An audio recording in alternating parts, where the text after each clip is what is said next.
just a few months ago, we had flooding, and the questions around urban planning really came up. You've grown in Korogosho, I know you've been to Mathare, you know how developing those communities can sometimes be very difficult. For example, if today you say you want to upgrade the housing there, the politics that you can meet might not even give you the morale to continue with what you set out to do. So there will be flood next year. We're going to have the same challenges. So what do you think is needed? How better can the government plan so that the people of Mukuru Kwanjenga, the people of Mathare do not have these perennial disasters coming in, year out? I think one is we must plan ahead. We can't plan after. Yes. People settle, then you start planning. Yes. You have to plan, then people settle.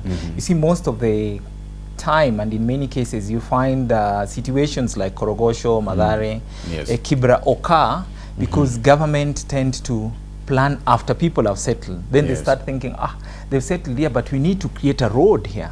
So I think we need to plan before. Also, our policies must be ahead in terms of, we can't develop policies after. We need to develop policies before. That case of you can't shoot, then aim, So I think we need to start thinking of how do we aim and then shoot. So that is one. Policies must be ahead. We must plan before. The other thing is that we need to involve people in the planning.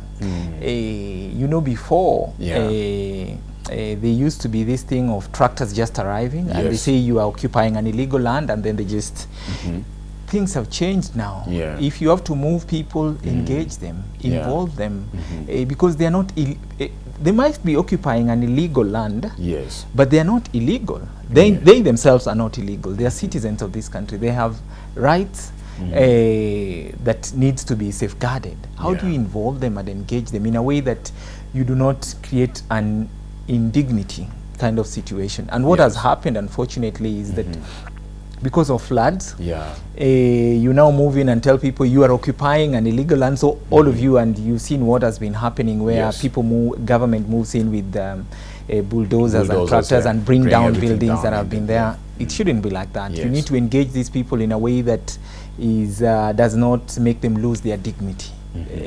Two, you cannot say these people are occupying an illegal land, yet they've been there for weeks, months, years. Some even 10 years. 10 years. Where have you been as government? And so I think government needs to be more proactive, needs to be more engaging, needs to see people as human beings and not as illegal occupants. And I think that is unfortunate.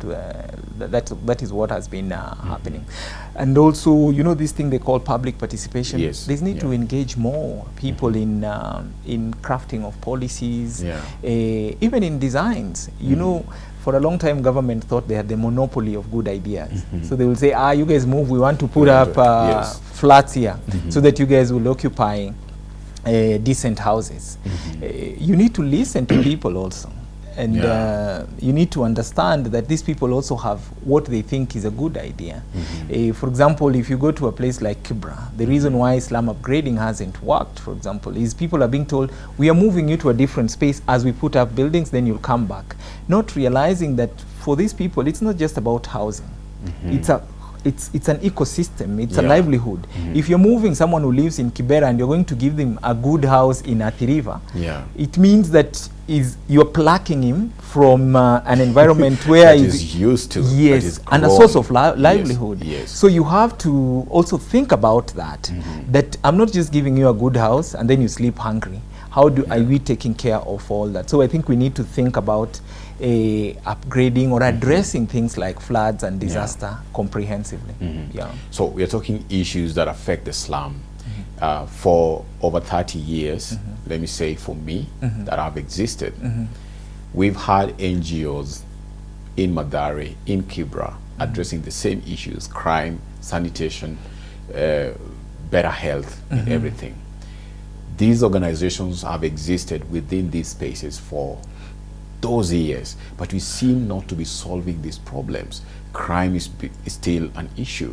Extrajudicial killings by the police is still an issue. Sanitation is still an issue. Health is still an issue. Education, name it.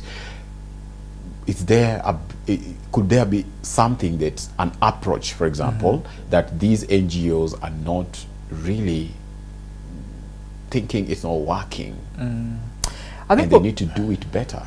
I think for me, it would be first to give credit to a number of organizations that have been working in some of these areas. Obviously, they've done, some of them have done remarkable work, quite impactful, under very difficult circumstances. Yes.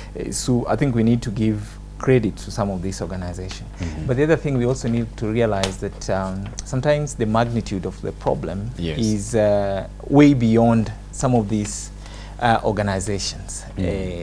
Because these organizations rely on funding from other sources, and sometimes maybe they get not enough funding, inadequate funding, not sufficient, and all that. So, and the problem keeps growing. If you look at something like access to education, you can't say that we funded 20 kids last year, so this year the problem is gone. In fact, you will find that there are more kids who perhaps need education or health or things like that. So the problem keeps growing. So sometimes it's not that the NGOs are inadequate or rather are not doing what they need to do. It's only that they're inadequate when it comes to the fact that the problem is big, it's quite huge, and that they have inadequate resources. But having said that, I think there also have been accusations and allegations, and sometimes concerns that are very true and genuine, that NGOs have moved into these spaces not to address the problem, but they've made it a source of their livelihood.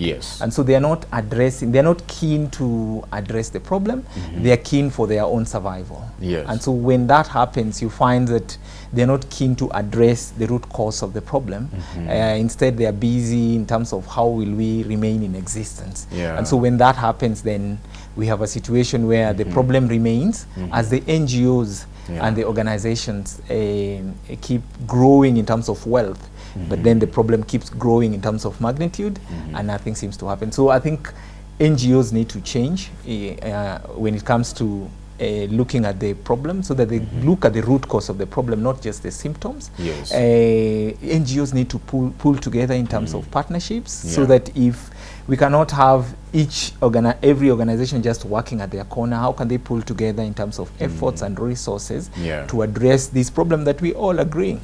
Some of them are quite humongous.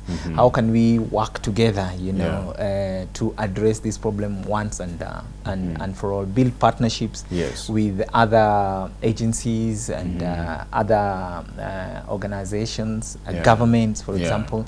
I think there's strength when organizations work together. Government, NGO, civil society, academia. If they work together, then it's easier for them to address the problem, and also to avoid things like tough wars. You know, you go to a place like Kibra and they tell you, maybe don't work with this organization, or if you want to do this, you just have to work with us.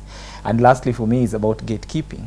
In the ghetto, in the slums, in the informal settlement, there's a lot of gatekeeping. There are people who have mastered the art of saying, you can't do this here unless you come through me. And it makes me proud looking back at Korogosho, because we used to have village elders who would dictate even which organization is coming to do. So when we came up with the youth organization, we said, look, for us, we are opening the doors for everyone. Anyone who wants to do anything in Korogosho is free to come here. And they are free to come and do it whichever way, provided it is impacting our community. We are going to do that. So I think we need to find a way of doing away with gatekeepers, because gatekeepers just want to benefit themselves. It's just their interest, not the interest of the community. Wow. Yeah.